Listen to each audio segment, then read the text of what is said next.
皆さんごきげんよう、上川かおるです。今回取り上げる話題はウクライナ情勢の解説です。現在ウクライナには新たな戦線が生まれてしまっています。ロシア軍がハルキウ州の北側から一挙攻撃を行ってくることにより、従来の東部戦線の戦いだけではなく、北側においても激しい戦闘が行われているからです。今回の動画ではそうした戦況解説とともに急がれているアメリカとウクライナとの外交交渉についても触れておきましょう。まずはアメリカからの軍事支援が再開されることにより到着したATACMSミサイルの攻撃事例が発表されているので、そちらからご紹介します。アメリカから供与されたATACMSミサイル。今回ウクライナ軍が攻撃を行ったのはクリミア半島のベルベク軍用飛行場です。この基地には航空機とともに防空部隊が配備されており、ロシア軍が防備を固めているところです。こちらの写真が公開された衛星からのベルベク飛行場の様子。この基地には戦闘機などとともに航空用燃料や弾薬庫などもあったことから、攻撃に伴って激しい火災が発生したとのことです。こちらの映像がその攻撃が命中した以後の炎上の様子。爆発が何度か起き、それに伴って黒煙が上空まで立ち上っています。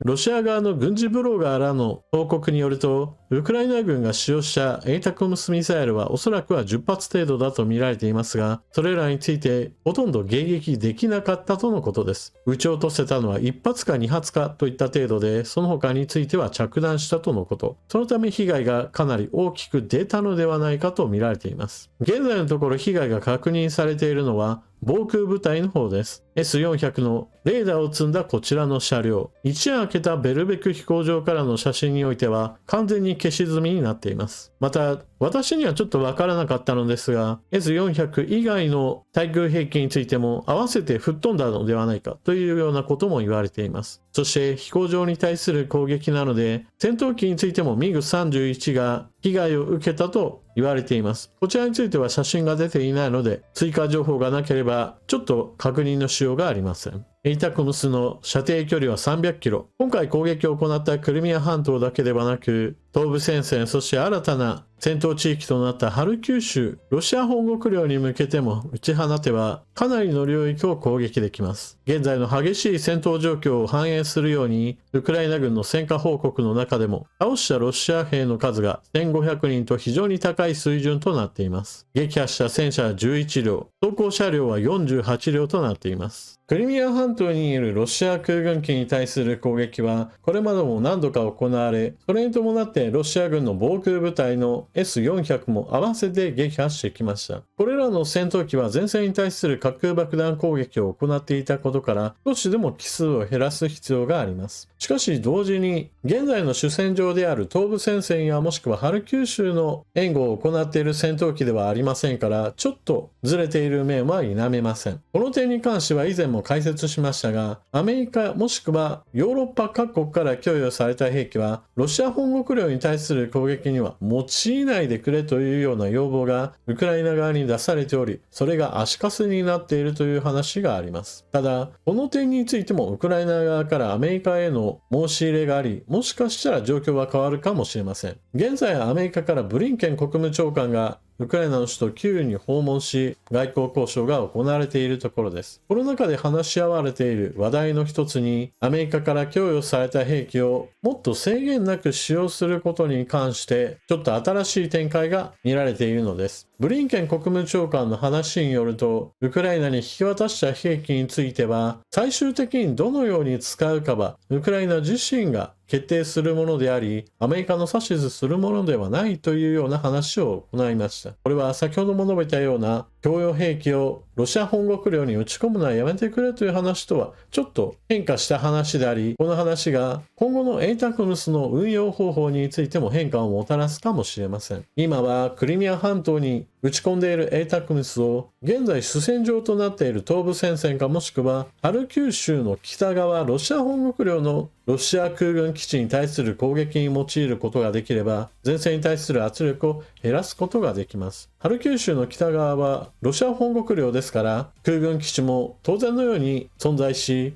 そこから発進した戦闘機からの滑空爆弾が前線に対する圧力を加えています。エイタクムスを打ち放てるハイマースをどのくらいの前線まで近づけるかといった問題はあるものの、一撃でもいいからロシア空軍基地に対する攻撃を行えば、より前線から遠ざけることが可能なわけで、しかもロシア軍の防空兵器 S400 はエイタクムスを防げるわけではありません。1発や2発は撃ち落とせても、大半のものが撃ち漏らすような形で着弾することがすでに証明されていますから、運用の足かせがなくなれば、もっとロシア軍の動きを制約できるはずです。また、現在ブリンケン国務長官がわざわざ首都キーウにやってきている、その理由の一つとして言われているのが、ウクライナとアメリカとの間における二国間の安全保障協定の詰めの交渉です。アメリカの一つの問題として、もしもこの後次の大統領がウクライナ支援をやめたいというような話をした時に、そうはできませんよ、大統領が変わったとしても基本政策として変えられない部分がありますよということを今のうちに準備すべきだという考え方があります。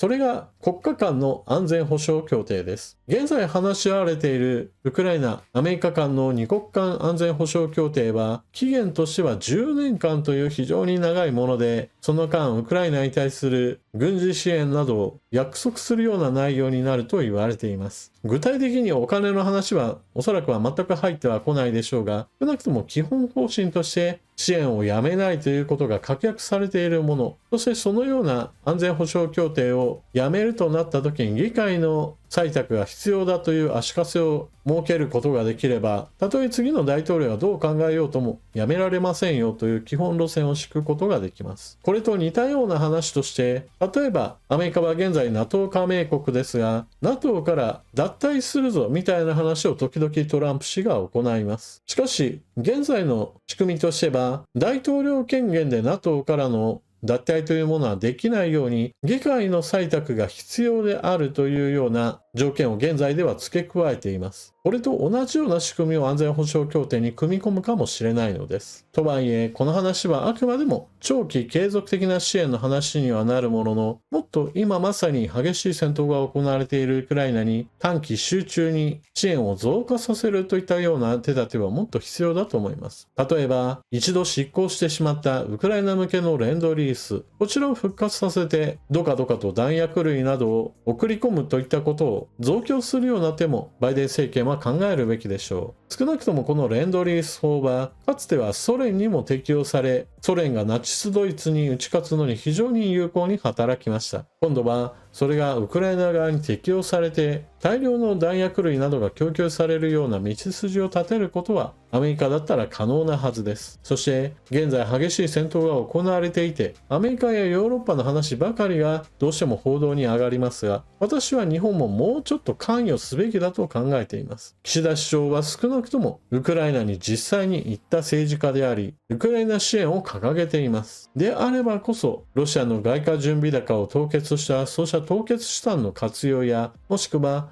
ウクライナの人たちがロシア軍からの遠距離攻撃、ミサイル攻撃などからの恐怖を逃れるための防空兵器供与などできることは間違いなくあります。現在の岸田首相は低支持率にあえいでいますから、国内事情に関心ばかりが向いているでしょうが、国際情勢が大きく動いているこの戦争といったものから目をそらさないでほしいものです。というわけで今回の動画はここまで。最後までご視聴いただきありがとうございました。チャンネル登録していない方はぜひともチャンネル登録していってください。そして動画が見終わったら評価ボタンでクリックとあなたの感想、コメント、また役に立ったなと思う方はぜひともスーパーチャットのご利用もよろしくお願いします。それでは次の動画でまたお目にかかりましょう。またね。